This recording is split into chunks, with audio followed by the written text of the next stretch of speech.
အလုံးဝမင်္ဂလာပါလို့ကြိုဆိုလိုက်ပါတယ်ဗျာဒီတစ်ခါတော့ဒီမှာဒီအခုခိုက်စားနေတဲ့ဒီမတာပြူပေါ့နော်မတာပြူပေါ့နော်ဒါမှမဟုတ်လို့ရှိရင်ဒီဘလူးမတ်ပေါ့နော်ဘလူးမတ်ကိုဖေးတောင်းနေလေလာပြုတ်ပြပေးတာဖြစ်ပါတယ်ဗျာအဲ့တော့ဒီမှာဆိုလို့ရှိရင်စားလိုက်ရအောင်ပေါ့နော်စားလိုက်ရအောင်ဆိုလို့ရှိရင်ဒီမတာ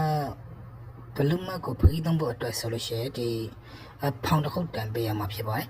အဲ့ဒီဖောင်တစ်ခုတန်ပေးရမှာဖြစ်တဲ့အတွက်ဒီကိုယ့်ရဲ့ဘေးဖိုင်ချင်းကိုဝင်လာလိုက်ပေါ့နော်ကိုယ့်ရဲ့ဘေးဖိုင်ချင်းကိုဝင်လာလိုက်ပြီးတော့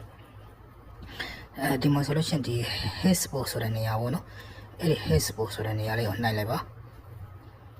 hexport ဆိုတဲ့နေရာလေးကိုနှိုက်လိုက်ပေါ့နော်အေး hexport ဆိုတဲ့နေရာလေးကိုနှိုက်လိုက်ပြီးတော့ရှိရင်ဒီမှာဆိုလို့ရှိရင်ဒီ hex center ဆိုတဲ့နေရာထဲကိုဝင်လိုက်ပေါ့နော် hex center ဆိုတဲ့ဒီ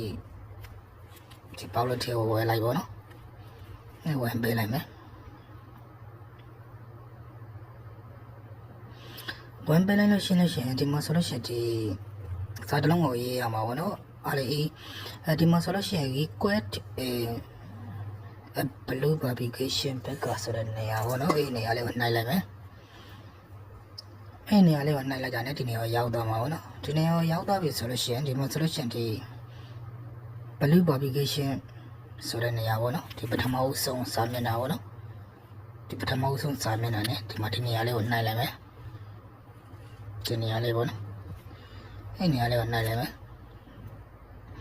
အဲ့နေရာလေးကိုနှိုက်လိုက်တာနဲ့အခုဒီစာမျက်နှာရောက်သွားမှာပေါ့နော်ဒီစာမျက်နှာမှာဆိုလို့ရှိရင်ဒီမှာဆိုလို့ရှိရင် pay at that pound ဆိုတဲ့ဖိုင်လေးတစ်ခုရှိရပေါ့နော်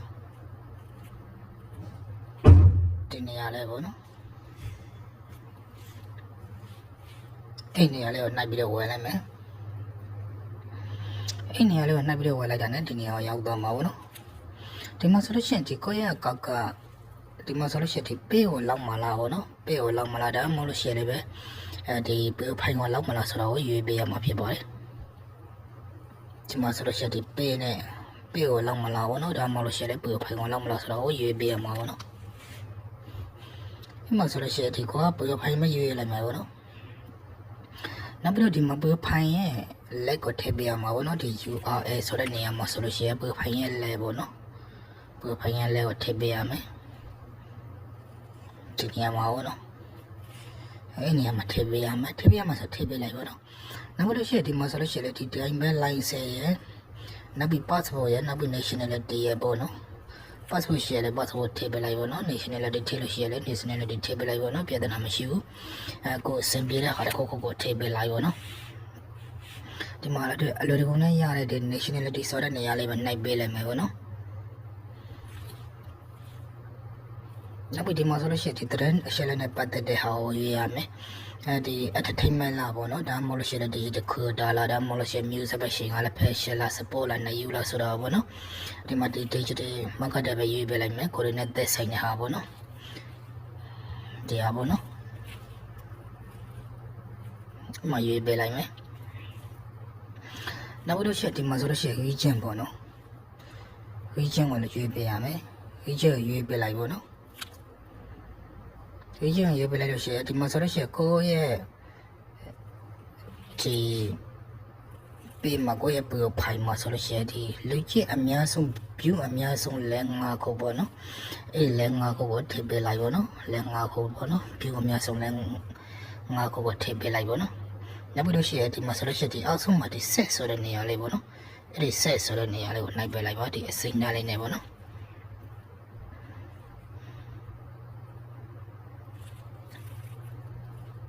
အဲ့ဆိုလို့ရှိရင်ရပြီပေါ့နော်သူတို့ကကိုယ့်ရဲ့ဒီဟာကိုသူတို့စိုက်လိုက်မယ်စိုက်လို့တကယ်လို့အချက်လက်တွေအဆင်ပြေတယ်ပြူများတယ်ဒါမှမဟုတ်လို့ရှိရင်ဒီ copy မရှိဘူးဆိုလို့ရှိရင်လာပေးလိုက်မယ်ပေါ့နော်အဲ့ဒါဆိုလို့ရှိရင်ရပြီဖြစ်ပါတယ်အဲ့လိုမစမ်းပြီးတော့လောက်ချေပေါ့နော်ဒါတော့ပုံစံလေးလာပြပေးတာဖြစ်ပါတယ်အဲ့တော့ဒီဗီဒီယိုကတော့ဒီလောက်ပါပဲဗျာအားလုံးကိုကျေးဇူးတင်ပါတယ်